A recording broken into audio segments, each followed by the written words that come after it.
I didn't need to prove anything anymore to anyone else, or myself for that matter. I just didn't want to do it anymore. So I got up from the table, I called my coach, told him I wasn't playing anymore, and I put my rackets away. And that was it. Happy holidays and welcome to Career Relaunch, the podcast focused on helping you create a more fulfilling career. My name is Joseph Liu, and I'm here to help you gain the clarity, confidence, and courage to overcome the challenges of making changes to your career so you can do more meaningful work and enjoy your professional life. In each episode, I feature people who have stepped off the beaten path to reinvent their careers and successfully make a major career change. We talk through their unique personal stories, the challenges they overcame, and the lessons they learned along the way to help you take your own brave steps to improve your career and life. Today, my guest is going to explain how she relaunched her career from being a professional tennis player to being a finance professional. We'll discuss moving on from life as a professional athlete and balancing your career choices with your personal relationships. Afterwards, during today's Mental Fuel, I'll explain why quitting is sometimes the best thing you can do. Today, I'm speaking with Rina Einy, a former professional tennis player who's played in the Olympics and Grand Slams, including Wimbledon and the US Open, eventually moving on to work in finance for JP Morgan and now serving as the Director of Finance and Strategy for Textile International, an outerwear company with offices in Asia and Europe. During my chat with Rina, she's going to give us a unique behind-the-scenes glimpse into life as a professional tennis player. And as someone who once played a lot of tennis myself, I found her story really eye-opening. If you want to learn more about Rina or get the full show notes from today's episode, you can go to careerrelaunch.net/32. Rina spoke with me from Brussels, Belgium. Okay, good morning, Rina, and welcome to Career Relaunch. Good morning. Thank you for having me.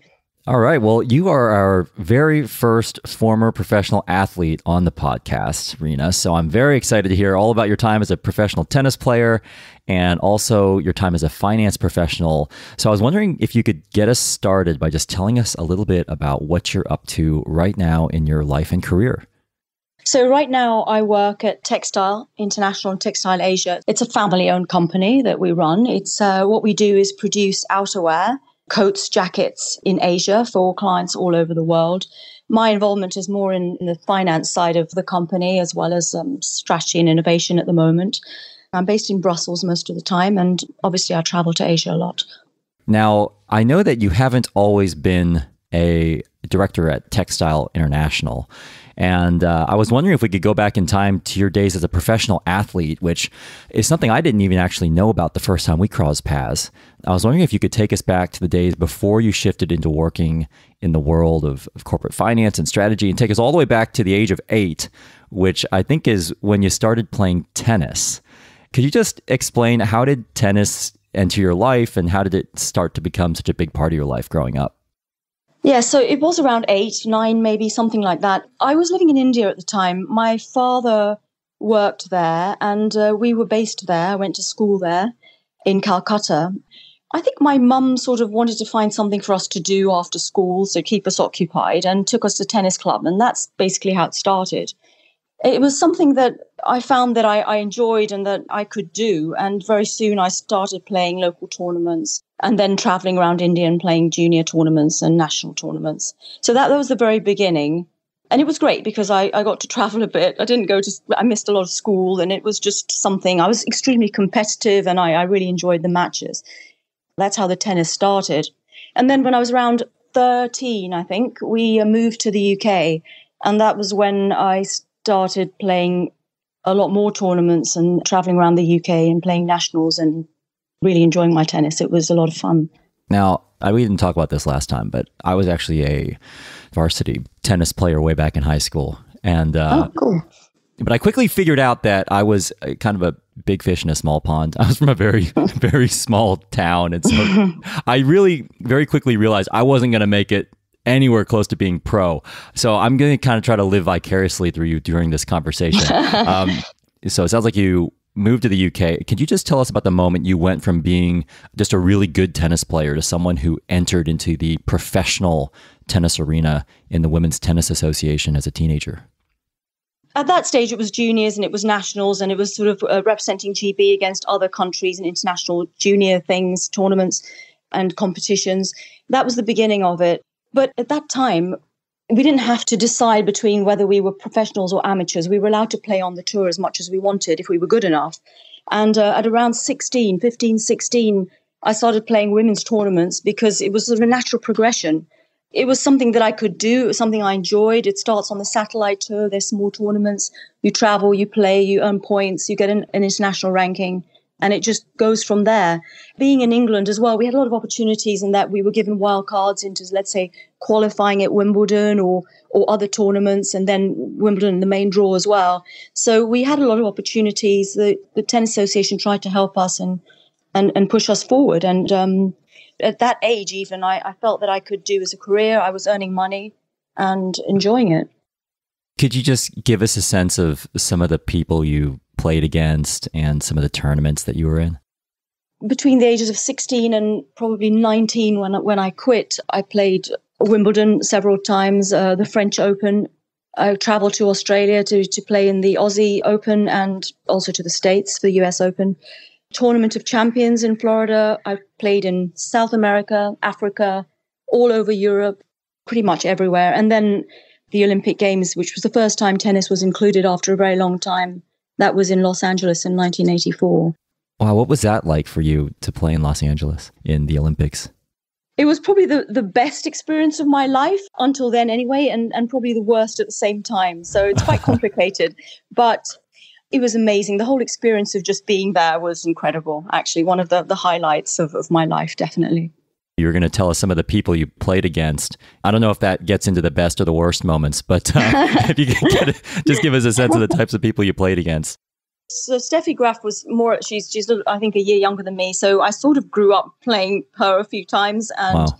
Chris Evert was getting towards the end of her career. So I played against her. So I played Wendy Turnbull in the Tournament of Champions in the States at the end of her career as well. Pam Shriver in doubles, those kind of people, and a lot more. Yeah, you know, something I've always wondered about, just again, as a former casual tennis player myself, is at that level, are you able to discern the differences between like a Steffi Graf versus someone who's really amazing and incredible, but maybe isn't in that top 10 tier? The women who are in the top tier, they have a sort of aura around them. They behave differently. They treat you differently. There's a lot of that sort of psychological side of it going on as well. I played Hannah Mandlikova actually in Wimbledon, for instance. And because, you know, I'm the underdog, have nothing to lose. And in some cases, it's easier to play the top players. Sometimes it's incredibly difficult because you're so sort of psyched out before you've even stepped on the court. That's how they make you feel, and they're really good at that. In the changing rooms as well, they behave in a different way. They keep themselves to themselves. They have a sort of different aura around them, which makes it very difficult for you as a nobody to play against them. And you were also getting into a little bit around why the Olympics were the best and the worst moment for you. Could you just tell us a little bit more about that? Because I'm sure that, at least for me, I think it's just amazing to even have the opportunity to go to the Olympics. So I'd just be curious what that experience was like for you. It was amazing. I mean, the opening, even just being there in the village, the opening ceremony, everything. It was the tennis that was a problem because I wasn't in a very good state of mind at that time in terms of my career and my tennis. So it wasn't the Olympics per se, which was fantastic. It was more how I felt about my tennis. It just sort of peaked at that time. I pretty much quit very soon after that. So it was a very difficult time for me in terms of my tennis, but it was also one of the most amazing times. Just being there, just getting your stuff and getting your kit and traveling with everyone. And the opening ceremony was something, which is almost impossible to describe, being inside that stadium on that day. Can you just explain how you navigated that decision of whether or not to continue playing professional tennis or to move on to something else? Because it sounds like this was sort of a turning point for you. The background to it was that 5-6 months before that, when I got selected, when I knew I was going, and it was a time when I was really doing well. My ranking was as high as it had ever been. I'd been in South America. I beat someone in the top 50, and things were going really well. And then from that moment on, things started going very well. My tennis just went downhill. I was struggling. I couldn't really win a match. I wasn't feeling good about it. And it was a real struggle between that moment, which must have been in March or something that year, until the games, which were in the summer. I really struggled, really, really struggled. And by the time I got to Los Angeles, I was really not in a very good place. I mean, you can just imagine, I was at the Olympics. It was amazing. And I actually left after my match. I didn't even stay for the closing ceremony. So that just shows Oh, you wow. what state of mind I was in. I got home and that was the time when I realized that I had to take a look at what was going on and why it was happening and take a long, hard look inside myself, which is what I did. I see. And when you took that time to reflect on where you'd been and as you were looking ahead to the rest of your life, what were some of the things that were running through your head and what did you start to slowly figure out? The first thing I thought about was like, well, do I still want to do this? And I realized that I didn't. It was very difficult for me because that career, I was very young as well. It was my identity. It was who I was. It was everything. It wasn't something that I sort of did on the side. It was who I was. I didn't want to really think about it because it was just too difficult to do that, because I was sort of questioning even who I was as a person because tennis was that important to me. And when I sat down, I got back from Los Angeles, I sat down at the kitchen table on my own for a few hours and just thought about what's happening. Why is this happening? And I realized my heart wasn't in it. I didn't need to prove anything anymore to anyone else or myself for that matter. And I just didn't want to do it anymore. So I got up from the table. I called my coach, told him I wasn't playing anymore. I waited for my parents to come home. I told them, and I put my rackets away. And that was it. Literally, that was it. Yeah, I'm trying to imagine almost seeming like what I guess a lot of people would see to be almost like the pinnacle of one's career, playing in these Grand Slams and then going to the Olympics. And as exciting as that was, it sort of sounds like it opened your eyes to the fact that this wasn't quite for you. And I'm just curious, was it the level of competition? Was it you just not feeling like your heart was in it anymore? What was the ultimate tipping point? It's an incredibly difficult lifestyle. So I had no friends. I had no life besides my tennis career. That was all I had. I mean, even when we were traveling and we were surrounded by people, even from your own country, people you knew, they weren't friends. They're ultimately all rivals. And it's very lonely. It's very hard. I couldn't afford to always travel with a coach or with someone. So most of the time I was on my own. And there's a lot of free time. There's a lot of hanging around. It's tough. It's really tough. And then being ultra competitive, the losses also are hard. I mean, they spur you on to work harder and to push yourself even more. But it's a really, really hard life. On the other hand, you travel all over the world and it sounds amazing. But it was tough. It was extremely tough. And I also realized that I wanted to be either really good or move on and do something else. And I was very conscious that, having not been at school and having not really had an education, that I couldn't go on doing something that I wasn't sure I wanted to do for much longer before I would have to make some kind of decision as to where I wanted my life to go. Before we start talking about your educational transition, just one more question about the world of tennis and the world of being a professional athlete. What sort of misconceptions, if any, do you feel there are about the life of a professional tennis player? There's a lot of misconceptions because obviously the ones that we see on the TV are, we see Roger Federer winning Wimbledon and smiling and his family around him and everything looks perfect. What's happening behind the scenes, and especially for people, lower down working their way up, or young or older or whatever it may be, or injured, or, it's a very, very, very hard existence. It's very hard. And, you put your soul on the line every time you step on a court, actually, because it's so much more than work. It's not a normal job. It's not. So what you see is really not what's happening. And it's impossible to really explain to someone what it's like every single day. So you go, you have a tough loss, you come back home, and the next morning you have to be back on the court. You have to work harder even than before. You have to train yourself to continue and to get over it and to make yourself better and to improve. And it's really, really hard, and it's very lonely and it's very tough. So you decide you want to move on from tennis then, Rina. And from our past conversation, I recall you made the shift into starting your first degree at the London School of Economics. What impact, if any, did not finishing high school have on your psychology as you attempted to start this next chapter of your career? When I said to my parents that I wanted to play tennis and I wanted to travel around and I wasn't going to go to school, I did sort of promise them that one day I would do it. And they kind of pretty much let me do whatever I want, which was fantastic. So It was always something that I knew I would do. I mean, I had to. I couldn't imagine not finishing school, let's put it that way, or not having a degree. It was something that I wanted to do and I knew I would do.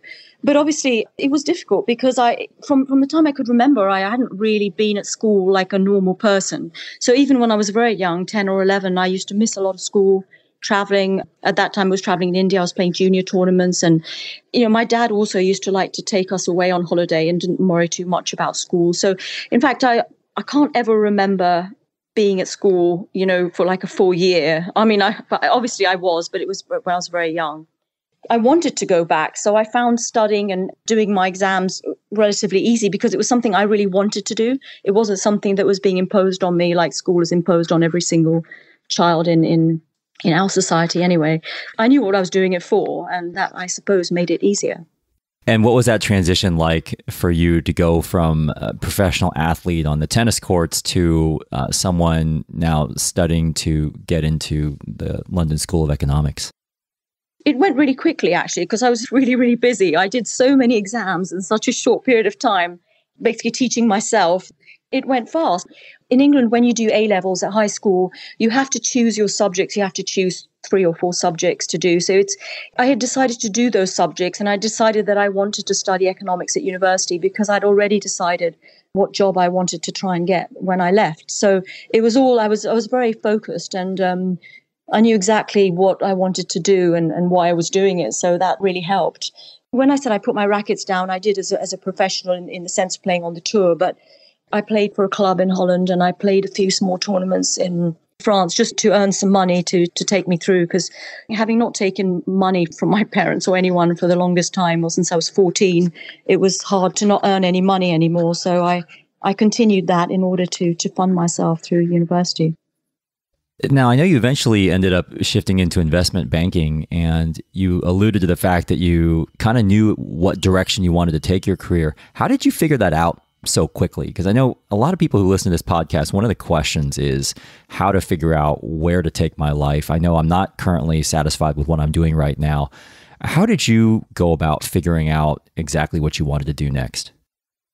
That was a sort of golden time of the investment banks, or the traders anyway. So I'm sure I was very influenced by that. It was a sort of sexy thing to do. I also was looking for something that I felt would really challenge me. So it was a sort of environment that I felt would be really challenging. It wasn't something that a lot of people would have thought about doing, at least someone like me in my situation. So I think that was what attracted me to it. I felt that it was something I could do as well. I like the sort of fast-paced. These were all I didn't know what to expect, really. I just knew what people said about it and what research I'd done. So it's the fast pace, the challenge of being on a trading floor with, 200 men, basically. I suppose that was part of it as well for me. Can you just also give us a glimpse into shifting from being a professional athlete on the tennis courts to suddenly becoming a professional banker in the corporate world, and as you mentioned, surrounded by a lot of men? It was great. I just absolutely loved it. I was lucky enough also to go with the bank to New York for 6 months to do a in-house MBA kind of finance program, which was fantastic, with graduates from all over the world. And then London, it was just really buzzing. It was everything that I'd hoped for and expected.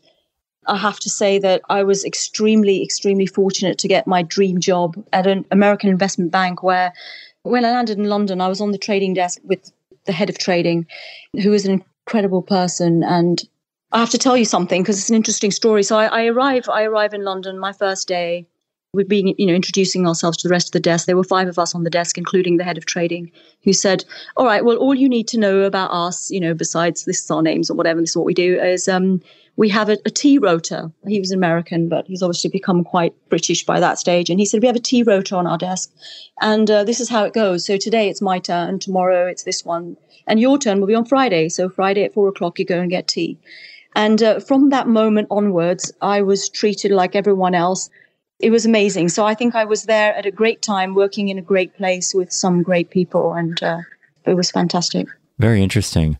What was the most surprising part of shifting into that world for you? Because it sounds like it went extremely smoothly.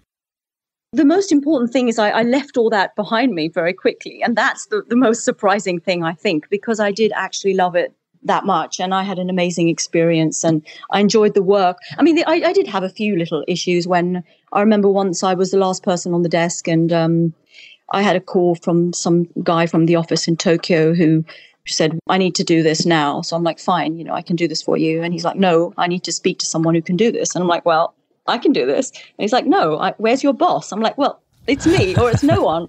And he ended up putting the phone down on me. So I had a few of those. But I mean, that was always from people outside or other people. It was never from the people who I work with. So I did have an amazing positive experience and I love the work. So what made you ultimately move on from that world that you were enjoying so much? Well, my future husband at the time had his family business based out of Brussels. And he said to me, look, if we're going to be together, I can't move. And as it turned out at that time, the bank had a regional office in Brussels. So it seemed like the sort of logical thing to do for me to move and to come over here. We had started going out when I was in New York, actually. And he sort of said to me, look, I wanted to stay in New York. I was offered a job to stay out there, in fact, with the bank rather than come back to London. And I really wanted to do that. But he gave me an ultimatum and said, well, you either come back to Europe or it's over. So I thought about it a little bit and I came back to London. And then sometime later, we realized that, if we were going to be together, we would have to live in the same country at least. So that's how that happened. And I moved to Brussels. And for those people, including me, who have made a move for a spouse, do you have any words of wisdom for people who are trying to make that sort of a move work? Because obviously in that particular situation, you're putting someone else's interests as a priority and making the move for them. How did you make that work? My only advice would be to think things through as carefully as possible so that you can't look back and say, well, I didn't make the right decision or why didn't I think about this carefully? I think we all owe that to ourselves. So I did start working in the bank and had to learn French pretty fast, which I did. Honestly, if I'd moved from London to New York for him and continued working, it wouldn't have been an issue at all. The problem was moving to a very small regional office, which I really disliked from the minute I arrived here, which made it harder. These decisions are decisions that someone has to make. Yeah, that's interesting, Rina. A few years ago, I moved from San Francisco to London for my then girlfriend, now wife, and that was a major, major adjustment for me with a lot of emotional ups and downs. So I can definitely relate to how tricky that can be. The thing is with life is you don't ever know what would have happened. You don't ever have any comparison. You only have what you know. So it's difficult. It's difficult because you don't know what would have happened if you hadn't moved, right? I mean, right. Who knows? Exactly. Yeah. Exactly. So it's really hard when you look back. And I think that's why it's really important to try at least to think about what you're feeling and what you're thinking when you make those decisions.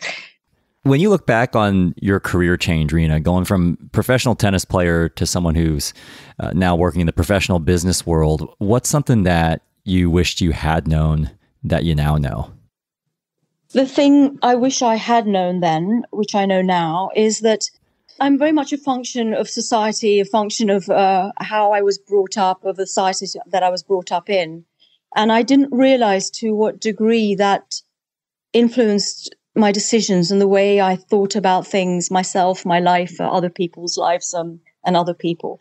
I'm not saying that would have made any difference to the decisions I've made or the life that I've had, but I didn't really realize to what extent I was, not as rational as I thought and not as able to take decisions myself as I thought that I was. So I think that's what it is. Would you be willing to give us an example of one of those times when the societal constructs or external forces prevented you from being able to make the decisions that you wanted to make? Without really thinking about it, it was a sort of idea, I suppose, that was in me, which I hadn't really thought about or hadn't really confronted, that yes, I was a certain age, I was going to get married, I was going to have children, and it was something that I hadn't actually even thought about in that way. It was sort of something that I expected myself to do. So I didn't challenge it and didn't think about it. It was a sort of natural thing.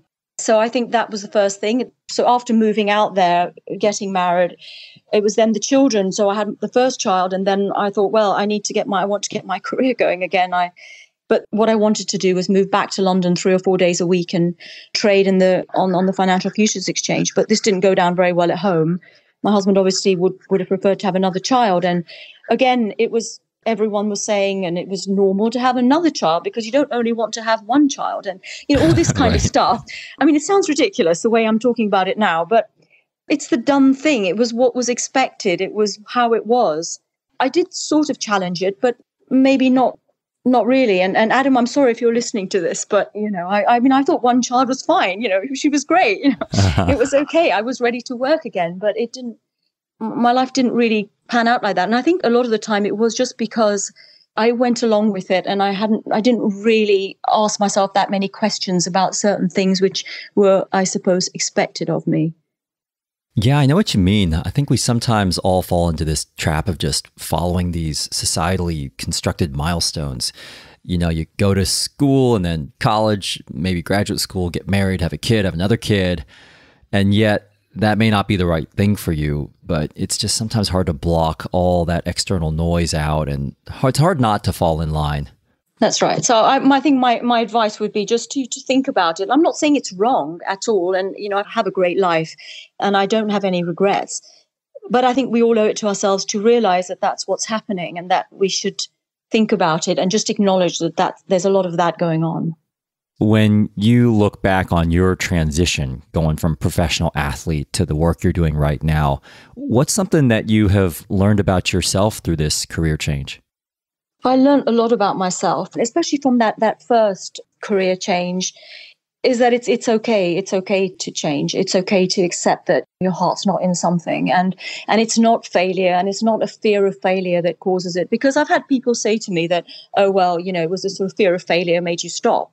I've thought about this really carefully, and I know that very competitive people, it's possible that there is an element of that, and I'm not saying I'm immune to it, but that wasn't the reason why I did it. And people say a lot of things, and I think that you have to be true to yourself and think that that's not the reason why I did it, and that it's okay. And then I think it's important to think, well, I'm moving on. I need to realize why I'm doing this, and I need to know that it's okay, and move on, find something else. Last thing I want to talk about before we finish, Rina, is Dress for Success, which I know is a charity that's important to you and is doing some great work for women in the greater London area. Can you just tell us a little bit more about that charity and why you're so passionate about it? Well, Dress for Success is an amazing charity. So it's an international charity. I'm involved in London, but what we do is we help underprivileged women get back into the workplace, and it's a direct help. We dress them, we give them advice on interviews, because clothes and how you look and how you feel when you're going to an interview, it's very important. There's so many women who need this kind of basic help in order to have a chance to start working and to get involved. I'm talking about really, really the most underprivileged amongst us. So it's a fantastic charity. It does a lot of good work. And as I said, I really like the sort of direct impact that it has on lives of not only these women, but their families, their children, their communities. So yes, I'm really, really excited about being involved. Okay, well, we'll definitely include a link to Dress for Success in the show notes if people want to learn more. Thank you. Okay, well, Rina, thank you so much for your time today. If people want to learn more about you, or if they are interested in reaching out, where's the best place they can go to learn more about you or the work that you're doing right now? Probably LinkedIn. That would be a way to come and find me. Okay. Well, we will include a link to your LinkedIn profile in the show notes. And just wanted to thank you so much for telling us more about your life as a tennis player and your transitions along the way into the corporate world, and most importantly, the importance of thinking critically about your path that you're on in your life and being true to yourself. So best of luck with your current work, and look forward to talking again sometime. Thank you very much. So I hope you enjoyed hearing Rina's career journey and insights on life as a professional tennis player, balancing your professional priorities with your personal ones, and understanding when it's time to move on. Now it's time to wrap up with today's Mental Fuel, where I'll talk about the challenges and upside of quitting. Before we get to today's Mental Fuel, I wanted to thank Brand Yourself for supporting this episode of Career Relaunch. Brand Yourself offers simple tools and services to help control what people find when they Google you. To clean up, protect, and improve how you look online, visit brandyourself.com and use promo code RELAUNCH to get 50% off a premium membership. This is the part of the show called Mental Fuel, where I finish the show with a brief personal story related to one of the topics we covered today and wrap up with a simple challenge to help you move forward with your own career goals. So for today's Mental Fuel, I want to talk about quitting and pick up on something Rina mentioned about deciding that she had nothing left to prove, either to herself or to anyone else, which fed into her decision to leave tennis behind. And I want to start by saying quitting sometimes gets such a bad rap. If you just look at any motivational movie, book, poster, quote, article, song, or anything in the media, it always seems to be about never giving up, about hanging in there, about staying the course no matter what it takes. And on the one hand, I love that philosophy. I'm pretty competitive myself, and I actually thrive on this idea of being able to outlast the competition and to persevere just a little bit longer, which allows you to eventually accomplish your goals. I've seen how hanging in there just a little bit longer, making one more phone call or one more attempt can actually make the difference between achieving what you want and quote unquote failing. So I think people often attribute quitting to failure, but I'd like to propose that quitting is sometimes actually the best thing you can do for your life and career. In my career, in most cases, I'm actually quite resistant to the idea of quitting. And I think that's because I've just seen how not giving up has actually served me quite well in my career. But sometimes, like Rina, I reach a point where I don't feel like I have anything left to prove. I'll give you a couple examples going all the way back to my days in college. For most of my life growing up, I played the violin. And by the time I got to high school, I was pretty serious about it. And it became one of the 3 core parts of my identity, with the other 2 probably being tennis and academics. So by the time I was heading off to college, a lot of my classmates around me were asking me if I was going to go to music school or at least major in music. It's funny, actually, last summer at my 20-year high school reunion, the question I got asked the most by far by my former classmates was whether I still played the violin. But by the time I went to Northwestern, which has a pretty serious music school, I remember auditioning for the orchestra, getting in and showing up to rehearsal the first day. And it just kind of hit me like a ton of bricks that I didn't want to play the violin anymore. It had been a great part of my life and it was so formative during my youth, but I just felt like I'd done everything I wanted to do in music. So I quit that orchestra after one rehearsal. A few years later, another example was after investing many years working toward becoming a doctor, I got into medical school only to quit after 2 weeks. And after 10 years working in brand marketing, I got to a point where I felt like I'd managed the brands, the projects, campaigns, product launches, and kind of teams I'd wanted to. So I decided to walk away. In every one of these examples, I got to a point where I felt like I had nothing left to prove. Not to myself and not to anyone else. And at the same time, in every one of these examples, I could make the argument that I still had unfinished business. There was always the next thing around the corner, whether it was making it to the next level orchestra or actually finishing medical school or maybe moving on to be brand director of a complex multinational team. These are all things I could have attempted to do, but never got a chance to do because I made the decision to quit before I could finish what I started. And therein lies the challenge, because even in those situations where it's clear you're no longer growing or feeling engaged or excited by the task at hand, there's always something more you could do. There's always another carrot dangling in the distance. That's why quitting has always been so hard for me, because it almost always involves walking away from that next thing I could achieve by just staying a little bit longer. At the same time, I found that giving up is a necessary step you have to take to make room for other pursuits you feel are more worthwhile. So that's my long way of saying 3 things. First, that quitting is often just as hard, if not harder to do than staying the course because there will always be unfinished business. Second, that experiences do have shelf lives. They can expire when your own life and career evolves. And third, that you always have a choice to leave it all behind. Sometimes it really is okay to just walk away. This takes me to a quote from Robert II. Respect yourself enough to walk away from anything that no longer serves you, grows you, or makes you happy. So my challenge to you is to consider whether one of the carrots you've been chasing in your career is still worth it. I'm talking about a carrot that forces you to stay the course just a little bit longer. Maybe it's a bonus or a promotion or just achieving any milestone you've felt could be important to you. If achieving that still serves you and aligns with where you want to take your life, great. Hang in there and stay the course. But if hanging on is no longer serving you in the way you had hoped, just remember that you always have a choice. You can always walk away. Before we wrap up, I just wanted to thank you for being a subscriber and listener to Career Relaunch in 2017. Over the past year, a lot of you have sent me some really nice voicemails, reviews for the show, and even emails to share your personal stories. Although I do try, I can't always share every single one of those comments on the show, but I just wanted to let you know that every single note and review I've received from you in 2017 has really meant a lot.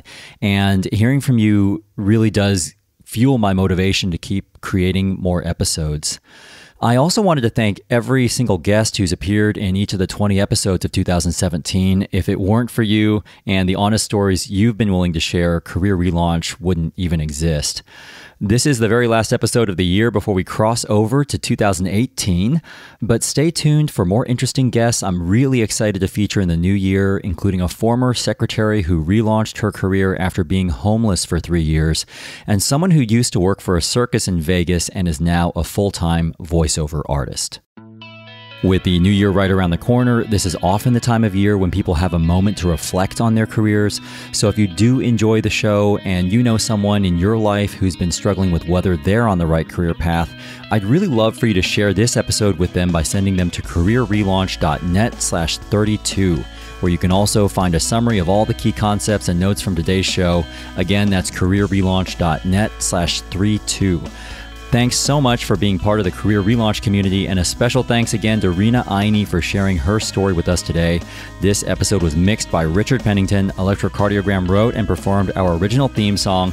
I hope you have a great rest of the holiday season and finish to your year. I'm Joseph Liu, and I'll see you in 2018.